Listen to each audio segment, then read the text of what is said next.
สบายดีพี่น้อง มีไผเป็นคือกันบออากาศร้อนๆแบบนี้อยากสดอีหยังร้อนๆอยากกินอีหยังเผ็ดๆแบบสินะข่อยคิดอีหยังบ่ออกก็เลยว่าไปแนมเบิ่งเครื่องในตู้เย็นเนาะเหลือเส้นเสฉวน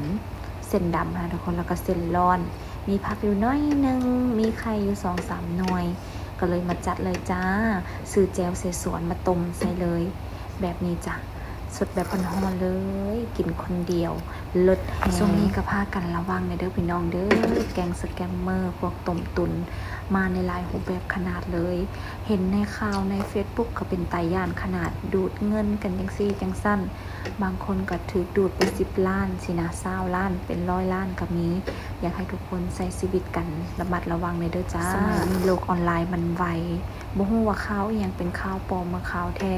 จังใดก็ระมัดระวังกันในเด้อมีสติระวังตัวกันแน่